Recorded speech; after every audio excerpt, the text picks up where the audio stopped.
Good morning students, स्वागत है आप सभी का हमारे नर्सिंग लर्निंग यूट्यूब चैनल पे।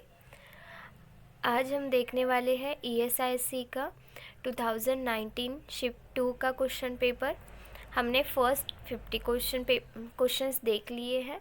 आज हम आगे के क्वेश्चंस देखने वाले हैं। First question, the most common cause of retinal detachment is. नेत्र पटल के अलग होने का सबसे आम कारण इनमें से कौन है? First option diabetes mellitus, second brain tumours, third degenerative changes in the retina और vitreous, and fourth trauma. And correct option है degenerative changes in the retina और वाइट्रेस। ये जो है ये रेटिनल डिटैचमेंट का कॉमन कॉज है। Then next question, if palpating the tragus or the auricle causes pain, the problem is। यदि टुंगिका means tragus या बहिकर्ण ऑरिकल के स्पर्शन के से दर्द होता है तो समस्या इनमें से कौन है? First option otitis externa, second otitis media, third pharyngitis, and fourth sinusitis. And correct option is otitis externa. अगर हम ट्रैगस या फिर ऑरिकल को पाल्पेट कर रहे हैं और उसकी वजह से पेन हो रहा है तो प्रॉब्लम क्या हो सकती है? Otitis externa. Then next question, the test that's most specific for myocardial damage is। हृदय पेशीय क्षति के लिए सबसे खास टेस्ट इनमें से कौन है? First option GKMB, CKMB, second troponin I, third myoglobin, fourth creatinine kinase. And correct option is second troponin I. Intermittent claudication is a sign of। सविरामी लंगड़ापन इनमें से किसका संकेत है? First option arterial occlusive disease, second myocardial infraction, third peripheral neuropathy, and fourth nerve injury. And correct option is arterial occlusive disease. The next question, when performing suctioning on a patient, you should। रोगी पर suction का उपयोग करते समय आपको इनमें से क्या करना चाहिए? First option apply suction immediately as the catheter is inserted, second option perform suction on the patient for longer than 10 seconds each time, third oxygenate the patient's lungs before and after the suctioning procedure, and fourth apply suction continuously while inserting the catheter. And correct option is oxygenate the patient's lungs before and after the suctioning procedure। जब भी हम patient के ऊपर suctioning की procedure perform कर रहे हैं तो हमें क्या करना है कि सक्शन लगाने की प्रक्रिया से पहले और बाद में रोगी के फेफड़ों को ऑक्सीजन देना चाहिए। Then next question, according to Maslow hierarchy, needs to be well thought of by oneself as well as by others comes under। Maslow के पदानुक्रम के अनुसार स्वयं के साथ साथ अन्य लोगों द्वारा अच्छी तरह से सोचा जाना इनमें से किसके अंतर्गत आता है?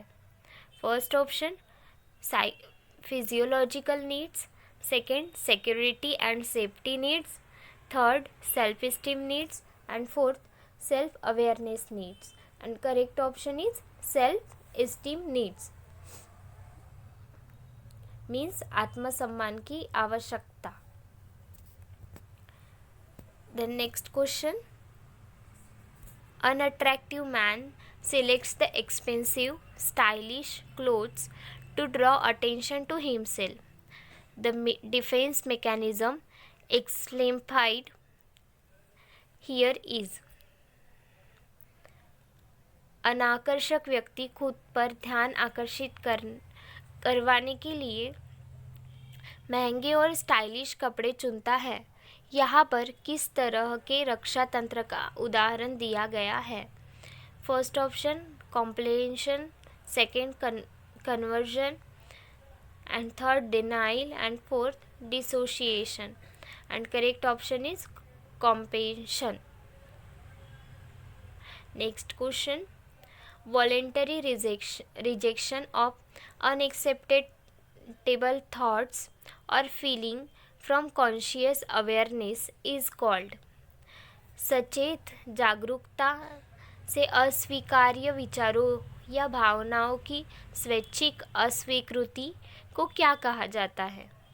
First option sublimation, second substitution, third suppression, and fourth symbolization, and correct option is suppression.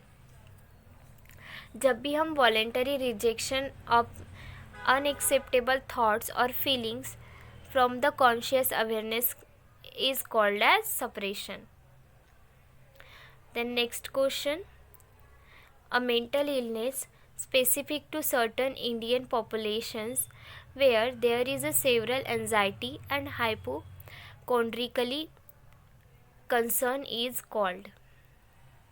First option amok, second dhat, third nervous, and fourth root work, and correct option is dhat.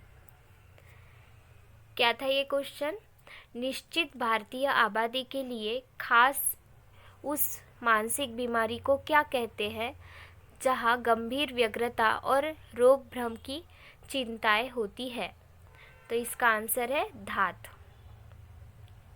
Then next question, the condition in which false beliefs are firmly maintained even though they are not shared by others is called, उस स्थिति को क्या कहते हैं जिसमें झूठी मान्यताओं को दृढ़ता से बनाए रखा जाता है भले ही वे दूसरे द्वारा साझा नहीं किए जाते हैं? इस option illusion, second delusion, third delirium, and fourth hallucination. Correct option is delusion. जब किसी कंडीशन में फॉल्स बिलीफ होता है पेशेंट को, तो हम उसे बोलते हैं डिल्यूजन। और उसमें क्या होता है कि पर्सन को ऐसे लगता है कि अदर जो लोग हैं वो उनके बारे में कुछ सोच रहे हैं, लेकिन वो वैसे रियलिटी में नहीं होता, लेकिन पेशेंट को वैसे लगता है। तो इस सिम्टम को क्या बोलते हैं हम? Delusion. Then next question, an affective disorder among the following, इनमें से कौन एक प्रभावी विकार है? First option bipolar disorder, second phobic anxiety disorder, third somatoform disorder, and fourth schizophrenia, and correct option is bipolar disorder. Affective disorder में bipolar disorder एक example है, ठीक है। Then next question, the term resourcefulness implies, शब्द संसाधनशीलता का तात्पर्य क्या है? First option ability to handle stressful situations, second problem solving ability, third involvement in spiritual activities, and fourth sense of belonging, and correct option is problem solving abilities. Then next question, which of the following is not a part of secondary prevention of mental illness? इनमें से कौन कौन सी मानसिक बीमारी की द्वितीयकता रोकथाम का भाग नहीं है? First option screening, second early detection, third crisis stabilization and fourth rehabilitation. तो रिहैबिलिटेशन ये secondary prevention of mental illness का पार्ट नहीं है, and correct option is rehabilitation means स्वास्थ्य। The next question, the population targeted by indicated preventive interventions is. संकेत निवारक हस्तक्षेपों द्वारा लक्षित आबादी इनमें से कौन सी है?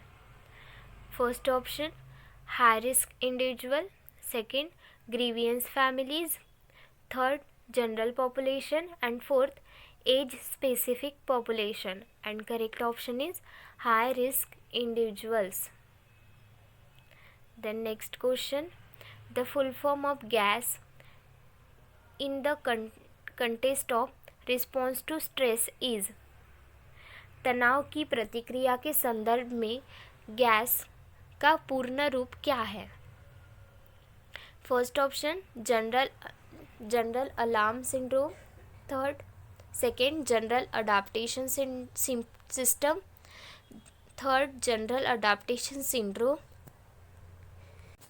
fourth general alarm signal, and correct option is general adaptation syndrome is the full form of GAS in the response to stress, general adaptation syndrome.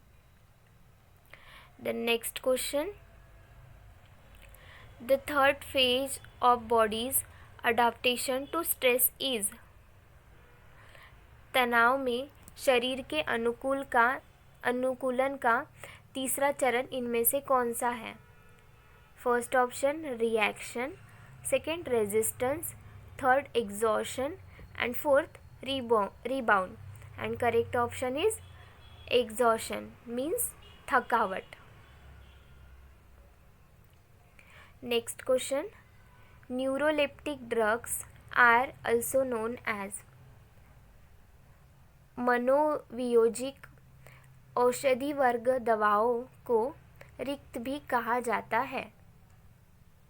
First option antidepressant, second antipsychotic, third hypnotic and fourth antiepileptic, and correct option is anti psychotic.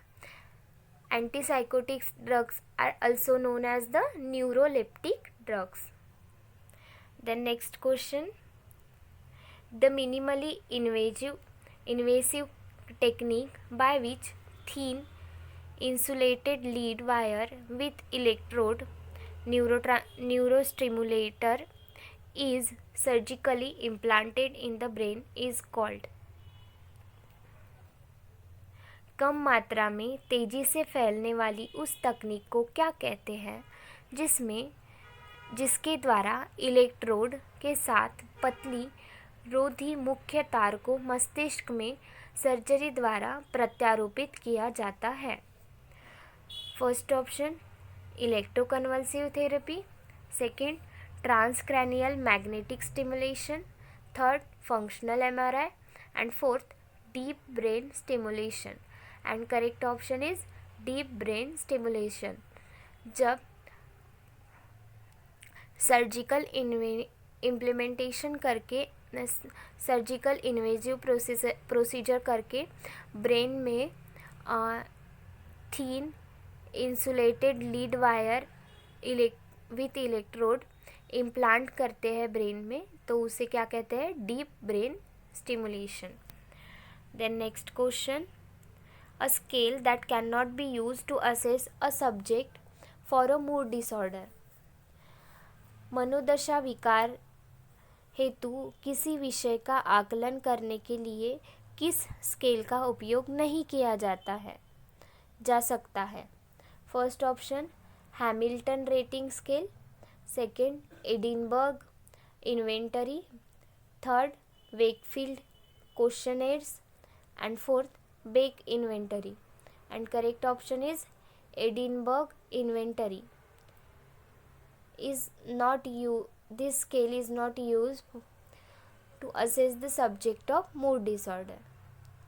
Then next question, Nagel's rule is used to calculate. Naegele's के नियम का उपयोग इनमें से किसकी गणना करने के लिए किया जाता है? First option gestational age, second amniotic fluid, third cervical dilatation and fourth expected date of delivery. तो नेगल्स रूल जो है वो हम expected date of delivery calculate करने के लिए करते हैं. Then next question, the causative agent for bacterial vaginosis is. Bacterial vaginosis के लिए प्रेरक एजेंट इनमें से कौन है? First chlamydia trachomatis, second gardnerella vaginalis, third candida albicans, fourth herpes simplex. And correct option is Gardnerella vaginalis is the causative agent of the bacterial vaginosis. The next question, which of the below is a confirmed indication of pregnancy? इनमें से कौन गर्भावस्था की पुष्टि का एक संकेत है? First option amenorrhea means absence of menses, second fetal heart is in ultrasonograph, third beta hCG in urine and fourth nausea and vomiting. तो ये क्वेश्चन, इसका सही आंसर है फीटल हार्ट इन अल्ट्रासोनोग्राफ. लेकिन ये जो क्वेश्चन है ये थोड़ा कंफ्यूज करने वाला है. अगर कभी पूछा गया तो प्रेगनेंसी का इंडिकेशन एमनोरिया भी करता है, उसके बाद फीटल हार्ट इन अल्ट्रासोनोग्राफी भी करते हैं, उसके बाद अगर एससीजी हार्मोन यूरिन में प्रेजेंट है मींस मदर प्रेग्नेंट है, और नॉशिया एंड वोमिटिंग अगर प्रेजेंट है तो फर्स्ट ट्राइमेस्टर में मोस्ट ऑफ मदर्स को नॉशिया और वोमिटिंग की प्रॉब्लम होती है. तो ये सभी साइन जो है वो प्रेगनेंसी इंडिकेट करते हैं. लेकिन यहाँ क्वेश्चन में क्या पूछा गया है? Confirmed indication. तो कन्फर्म इंडिकेशन कौन सा होगा? अगर हमको फीटल के हार्ट रेट अगर मिल रहे हैं यूएसजी में तो हमको ये कन्फर्म हो जाएगा कि मदर प्रेग्नेंट है. ठीक है, that's why the correct answer is foetal heart in ultrasonography. Then next question, folic acid supplements in pregnancy are mainly used for the prevention of. गर्भावस्था में फोलिक एसिड की खुराक का उपयोग मुख्य रूप से किसकी रोकथाम के लिए किया जाता है? First option gestational diabetes, second anaemia in mother, third anaemia in foetus, neural tube defects. हम फोलिक एसिड सप्लीमेंट प्रेगनेंसी में क्यों देते हैं? क्योंकि हमें neural tube defects in foetus prevent करना है. Then next question,